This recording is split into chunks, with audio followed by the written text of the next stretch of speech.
ஒரு கதை சொல்லிட்டேன் சார். அதுல உனக்கு கதை கேட்டு பழகிடுச்சு, எனக்கு கதை சொல்லியே பழகிடுச்சு. நான் கதை சொல்றேன், கேளு.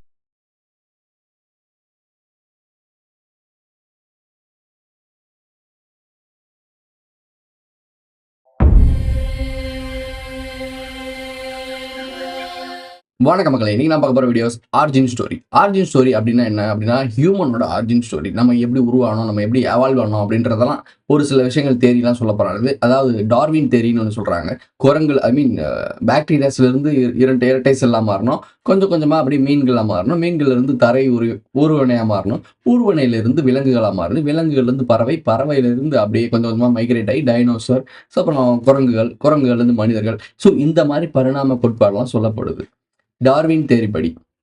ஆனால் டார்வின் தேரிப்படி பார்க்கும்போது இந்த மனித குரங்குலேருந்து மனிதர்களாக மாறின ஒரு விஷயங்கள் செயின் லூப் கட் ஆகுது. மனிதர்கள் மாறினாங்கல்ல ஹோமோசேபியன்ஸ்னு, அந்த ஹோமோசேபியன்ஸ்க்கும் மனிதர்களுக்கும் பெரிய ஒரு கேப் இருக்கு. ஸோ இதுக்கு இடைப்பட்ட ஒரு உயிரினம் வாழ்ந்திருக்கணும். அது என்ன உயிரினம்ன்றது யாருக்குமே தெரியல, அது மிஸ் ஆகுது. ஸோ இப்போ இவங்களுக்கு குரங்குகளுக்கும் ஹோமோசேபியனுக்கும் மனிதர்களுக்கும் ஒரு கனெக்ஷன், நாகரிக மனிதர்களுக்கும் ஒரு கனெக்ஷன் இல்லை. ஆதி மனிதர்கள்னு சொல்றாங்கல்ல, அவங்களுக்கு ஒரு கனெக்ஷன் இல்லை. இது ரெண்டுக்கும் வித்தியாசங்கள் இருக்கு. இப்போ நம்ம குரங்குல இருந்து தான் நம்ம மைக்ரேட் ஆகி வந்திருக்கோம், பரிணாம வளர்ச்சி அடைஞ்சு வளர்ந்துருக்கோம் அப்படின்னா நமக்கான ஆர்கன்ஸ் இப்போ ஃபெயிலியர் ஆயிடுச்சு அப்படின்னா நம்மளுடைய முன்னோர்கள் தானே குரங்குகள். ஸோ அப்போ அவங்களுடைய ஆர்கன்ஸ் எடுத்து நம்ம பயன்படுத்திருக்க முடியும், அவங்களுடைய பிளட்ஸை பயன்படுத்திருக்க முடியும், அவங்களுடைய டிஷ்யூஸை பயன்படுத்திருக்க முடியும். இப்படி எந்த ஒரு விஷயமும் மனிதர்களுக்கும் குரங்குகளுக்கும் இல்லை. உலகத்தில் இருக்க எல்லா குழந்தைகளுக்கும் சிம்பான்சிங்களுக்கும் அந்த கொரில்லாக்கள் எதோட கம்பேர் பண்ணாலும் நமக்கும் அவங்களுக்கும் வித்தியாசம் ஏகப்பட்டது இருக்கு. ஸோ நம்ம அவங்களிருந்து எவால்வ் ஆகிருக்கோம் அப்படின்னா ஒரு சில சின்ன சின்ன மேஜர் சேஞ்சஸ் தான் இருக்கணும். ஒட்டு மொத்தமாக அப்படியே அவங்களுக்கும் நமக்கும் தொடர்பே இல்லாமல் இருக்காதுல்ல. அவங்கள்ட இருந்து ஒரு சில சாம்பிள்ஸ் எடுத்து வேணா உருவாக்கப்பட்டிருக்குமே தவிர, இப்போ ரீசெண்டாக ஒரு மரபணு மாற்றப்பட்ட ஒரு குதிரையை உருவாக்கியிருக்காங்க.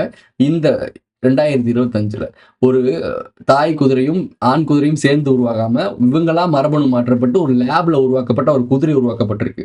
அர்ஜென்டினாவை சேர்ந்த விஞ்ஞானிகள் உலகின் முதல் மரபணு திருத்தப்பட்ட குதிரைகளை உருவாக்கியுள்ளனர். அதிவேகமாக ஓடக்கூடிய குதிரைகளின் மரபணுவை அடிப்படையாக வைத்து துல்லியமாக இந்த குதிரைகள் உருவாக்கப்பட்டு இருப்பதாக விஞ்ஞானிகள் தெரிவிக்கின்றனர். உயர் ரக வேகமான குதிரைகளை உருவாக்கியுள்ளதாகவும் விஞ்ஞானிகள் தெரிவிக்கின்றனர். ஸோ இது பரிணாம வளர்ச்சின்னு நீங்க நினைச்சிட்டு இருக்கீங்க. இந்த 2025 இது மாதிரி ஒரு விஷயம்தான் பல லட்சம் ஆண்டுகளுக்கு முன்னாடி நடந்திருக்குன்றதை நாம சொல்லிக்கிட்டு இருக்கோம். ஸோ இதுதான் நம்மளுடைய கான்செப்ட். உங்களுக்கு புரிஞ்சிருக்கும்னு நினைக்கிறேன். இது கான்செப்ட் கிடையாது, இதுதான் ரியாலிட்டி. ஸோ இந்த ரியாலிட்டியை பற்றி பேசிட்டு இருக்கோம். இதில் இதே மாதிரி ஒரு 2 விஷயம் நடந்திருக்கு. மனிதர்கள் ஒரு ஆர்ஜின் வர்றதுக்கு முன்னாடி நாகர்கள்னு ஒரு ஆர்ஜின் இருந்துச்சு. அதுதான் நாகர்கள் ரத்த சரித்திரம் அப்படின்னு சொல்லி ஒரு விஷயம் போயிட்டு இருந்துச்சு, பேசிக்கிட்டு இருந்தோம். சரி, ஓகே. இப்போ இந்த டாபிக்ல நாகர்கள் வரதில்லை, இது ஹியூமனோட ஆர்ஜினை பற்றி தான் பார்க்க போகிறோம். வாங்க வீடியோக்குள்ள போகலாம். முதலுயிர் தோன்றிய நிலப்பரப்பில் மூத்த குடி நிலவரசி தான் முழுமை பெற தாகம் கொள்கிறாள். ஷார்ட் அண்ட் ஸ்வீட்டா பார்த்துடலாம். ஏன்னா நம்ம லோகி சீரீஸ்ல நம்ம தெளிவா சொல்லியிருந்தோம். என்ன மேட்டர் அப்படின்னா, இந்த ஒரு ஒற்றை ஆற்றல் வந்துச்சு, இந்த ஆற்றல் கீட்டர்லாம் பேச உங்களுக்கு புரியுது, ரொம்ப கஷ்டமா இருக்கு. ஓகே, ஒரு ஒளின்னு வச்சுக்கோங்க, ஒற்றை ஒளி. ஒளின்னு நான் சொல்ல வர்றது பேராற்றல் கிடையாது. பேராற்றல்னு சொல்லக்கூடாது நம்ம எல்லாத்துக்குமே கிரியேஷனோட காரணக்கர்த்தா. ஸோ அதை நம்ம எதுலையுமே எடுத்துக்க வேணாம். உண்மையான காட்னு சொல்லக்கூடிய உண்மையான நிரந்தரமான ஒரு இடம், நம்ம எல்லாரும் போய் சேரக்கூடிய இடம் அதுதான். அதை மட்டும் நம்ம ஒரு சீலிங் மாதிரி வச்சுப்போம். நம்மளோட ஒரு சீலிங், மனிதர்களோட ஒரு வீடுனா அது ஒரு சீலிங். ஸோ அந்த சீலிங்கை பற்றி நம்ம பேச போகிறது கிடையாது.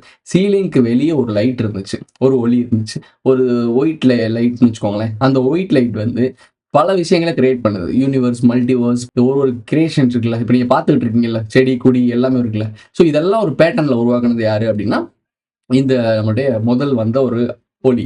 ஸோ இந்த ஒளி தான் ஒட்டுமொத்த பிரபஞ்சங்களையும் நீங்கள் பார்க்கக்கூடிய எல்லா ஸ்டார் சிஸ்டம், எல்லா சோலார் சிஸ்டத்தையும் உருவாக்குனது. இதுக்கான காட் யாரு அப்படின்னா இந்த ஃபர்ஸ்ட் வந்த ஒளி. இது என்ன பண்ணிருச்சு அப்படின்னா, மேலே ஒரு சீலிங் இருக்கிறதே மறந்துட்டு நான் எதுக்கு சீலிங்கை கவனிக்கணும், நானே எல்லாத்துக்கும் சீலிங்காக இருக்கேன்டான்னு சொல்லி ஒரு வேலை பார்த்துச்சு. இப்போ நீங்கள் ஒரு இந்த கதை பார்த்தீங்கன்னா, ஆர்க் ஏஞ்சல்ஸ் இதெல்லாம் பார்த்தீங்கன்னா, கடவுளுக்கு நிகராக நாங்களும் கடவுளாக மாறுறோம்னு சொல்லி ட்ரை பண்ணி சொல்லுவாங்கல்ல, வீழ்த்தப்பட்ட தேவதைகள்னு சொல்லுவாங்க. அவங்க தான் நரகத்துக்கு அனுப்பப்பட்டாங்க அப்படிலாம் சொல்லுவாங்கல்ல. ஸோ அது அந்த மாதிரி ஒரு கான்செப்ட் தான். அதை இவங்க அப்படியே எடுத்து ஒரு பைபிள், குரான் அது மாதிரி கொண்டு போயிட்டாங்க. பட் உண்மையான மீனிங் என்ன அப்படின்னா, இந்த மாதிரி ஒரு விஷயத்துல தான் நடந்திருக்கு. இந்த முதல் ஆற்றல் உருவாக்குனது தான் இது எல்லாமே. 7 கடல், 7 மலை இது எல்லாமே உருவாக்குனது. இப்படி ஒரு விஷயம் போயிட்டு இருக்கும்போது, இவங்களுடைய ஆளுமை ரொம்ப தவறா போயிட்டு இருக்கு அப்படின்னு இதற்கு ஒரு பாடம் புகட்டணுன்றக்காக இன்னொரு ஒரு லைட்ட உருவாக்குனாப்ல. இதே மாதிரி ஒரு லைட், ஒரு காப்பி உருவாக்குறாப்ல. ஸோ இந்த காப்பிய பார்த்துட்டு இந்த ஒரு லைட்டு கடுப்பாயி, என்னடா நமக்கு நேரா ஒண்ணு உருவாயிருச்சு. இவ்ளோ மல்டிவர்ஸ் உருவாக்கியிருக்கோம், இவ்வளோ விஷயங்கள் பண்ணியிருக்கோம். நாம தானே இதுக்கெல்லாம் காடு. இப்போ ஒரு லேப்ல இருக்கீங்க அப்படின்னா, ஒரு சிட்டி ரோபோட்ட எடுத்துக்கோங்களேன். சிட்டி ரோபோட்ட உருவாக்குனனால ரஜினிய பார்த்து அந்த ரோபோ என்ன சொல்லும்? என்ன உருவாக்குனது வசீகரன் தான். ஸோ இவர் தான் என்னோட காட் அப்படின்னு சொல்லும்ல. ஸோ அது மாதிரி கடவுளர்னா யாரு? நம்மளெல்லாம் படைச்சவர். என்ன படைச்சவர்? டாக்டர் வசீகர். கடவுள் இருக்கார். இப்போ இந்த முதல் வந்த ஆற்றலோட உருவாக்கம் தான் இது எல்லாமே. அப்ப நீ காட்னா யாரை சொல்லுவ? ஸோ அவர் தான் சொல்லுவேன். அப்போ அவரை நீ வர்ஷிப் பண்ண இவருக்கு நல்லா கொம்பு முளைச்சிட்டு நான் தான்டா பெரிய ஆள் அப்படின்னு சொல்லுவாங்க. நான் தான்டா அந்த பையன் அப்படின்ற மாதிரி இருந்துச்சு. இப்போ இன்னொரு ஆற்றல் வந்தோடனே நம்மள மாதிரி இன்னொன்று வந்துச்சுன்னா ஒரு ஈகோ கிளாஷ் ஆகும்ல. ஓகே, நம்ம தான் நிரந்தரம், நம்ம தான் முடிவுன்னு சொல்லிட்டு இருந்தோம். இவங்க எல்லாரையும் அப்படிதான் நம்ப வச்சு வந்தோம். இத்தனை பிரபஞ்சங்களோட மல்டிவர்ஸை நாகர்கள் முதற்கொண்டு நமக்கு வேலை பார்க்குறவங்க இப்படிலாம் நாம தான் பெரிய ஆளுன்னு சொல்லிட்டு இருந்தோம். இப்போ நம்மள மாதிரி இன்னொருத்தன் இருக்கான் அப்படின்னு சொன்னா அவனும் இப்படி இருக்கானே, அப்போ நம்ம வந்து ப்ளஸ் கிடையாது, நம்ம ஒரு யூனிக் கிடையாதுன்னு தெரிஞ்சிருமே. ஒரு ஈகோ கிளாஸ் ஆகுதாங்க. இந்த இன்னொரு ஆற்றல் என்ன பண்ணுது? எதுவுமே பண்ணாது. சும்மா ஒரு பர்பஸே இல்லாம இது கொட்டத்தை உடைக்கிறதுக்காக உருவாக்குன ஒரு ஆற்றல். இதுதான் லோகி சீரிஸோட பேசிக். ஸோ இந்த ஒளியை மேனிப்புலேட் பண்ணி என்ன பண்ணுது அப்படின்னா டெஸ்ட் பண்ணுது. ஒன்னால என்னெல்லாம் பண்ண முடியும்? ஏன்னா இதுக்கு ஒரு பர்பஸே இல்லை. இதனாச்சும் ஒரு பர்பஸ்க்காக உருவாக்குனாரு அவர். அது இதுக்கான மீனிங்லாம் தேடி போவேணாம். அதெல்லாம் நம்ம புரிஞ்சுக்கிறதுக்கு இன்னும் பக்குவம் அடையலை. இது மாதிரி பேசிக் மனிதனுடைய ஆர்ஜின் என்னன்றதான் நமக்கு ஒரு பெரிய கேள்வி. அதை பற்றி நம்ம தெரிஞ்சுக்கணும். இந்த லைட்டை உருவாக்கி ஒரு பர்பஸ்க்காக உருவாக்கப்பட்டுச்சு. அந்த பர்பஸ் நல்லபடியா நடந்துச்சா? கிடையாது. தப்பான வழியில போக ஆரம்பிச்சிச்சு. இதை சரிப்படுத்துறதுக்காக இது உருவாக்கப்படுது. இதுக்கு பர்பஸே கிடையாது. Main matter. இதுக்கு எல்லாமே டெஸ்ட் பண்ணி பார்க்குது. உன்னால இதை பண்ண முடியுமா, அதை பண்ண முடியுமான்னு சொல்லுது. இந்த கடவுள்னு சொல்லக்கூடிய ஆற்றல் என்னன்னா, தன்னை போல இன்னொரு பிரதியை உருவாக்கவே கூடாது. இதுதான் ரூல். ஒவ்வொரு இடத்துக்கும் ஒரு ரூல் இருக்குல்ல. ஸோ அந்த மாதிரி இதுக்கு ஒரு ரூல் இருக்கு. அது பேசிக்காவே. ஆனா இதுக்கு தெரியாது. இது ஒரு பர்பஸ் இல்லாத ஒண்ணு. ஆனா இவனுக்கு எல்லாமே தெரியும். இவன் என்ன பண்ணிட்டான்? தன்னை போல எல்லாமே ஒன்று செஞ்சு காட்ட சொல்றான். அதை பண்ணு, இதை பண்ணலாம் செஞ்சு காட்ட சொல்லிட்டு கடைசி ஒன்ன மாதிரி இன்னொரு ஒரு பிரதியை உருவாக்குன்னு சொன்னோடனே இதுக்கு ஒன்றும் தெரியாதுல்ல. நல்லதும் தெரியாது, கெட்டதும் தெரியாது, எதுவுமே தெரியாது. இது சொன்னோடனே செஞ்சிருது. செஞ்சோன்னு என்ன ஆயிரும்னா, இது சேர்றதுக்கு ஒரு சில வழிமுறைகள் இருக்கு. பிரிஞ்சிருது ஈஸி, ஆனா சேர்றது ரொம்ப கஷ்டம். ஒரு பொருள் நம்ம எடுக்கிறோம் அப்படின்னா அது உடைக்கிறது ஈஸி, அது திருப்பி சேர்க்கறது ரொம்ப ரொம்ப கஷ்டம். இது உங்களுக்கு எல்லாருக்குமே தெரிஞ்ச ஒரு விஷயம் தான்.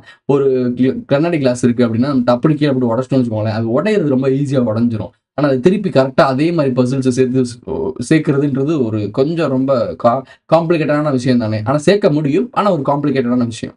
இந்த விஷயம் அந்த ரெண்டாவது வந்ததுக்கு தெரியாது. இந்த லூப் ஹோல்ல யாருக்கு தெரியும்னா வந்ததுக்கு தெரியும். இது என்ன பண்ணுது? இதெல்லாம் சொல்லி மண்டைய கழுவி வா பூமின்னு ஒரு இடம் இருக்கு, அங்க உன கூட்டி போறேன்னு சொல்லி அப்போதான் வரான்.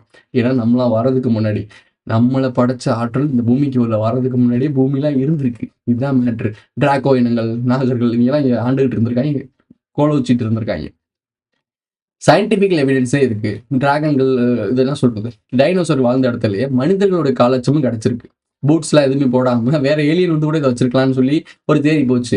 ஏங்க ஏலியன் ஒரு கிரகத்துக்குள்ள போகுதுன்னா அவங்க எல்லாம் ஷூட்ஸ்லாம் போட்டு தாங்க போயிருப்பானுங்க, எல்லாத்தையும் கழட்டி போட்டுலாம் அலைஞ்சிருக்க மாட்டாங்கன்னு சொல்லி அப்படியும் அதை கேன்சல் பண்ணிட்டானுங்க. ஆக்சுவலி மீனிங் என்ன அப்படின்னா ட்ராக்கோ இனங்கள், அவங்க வெஸ்டர்ன்ல சொல்லுவானுங்க ட்ராக்கோ இனம்னு.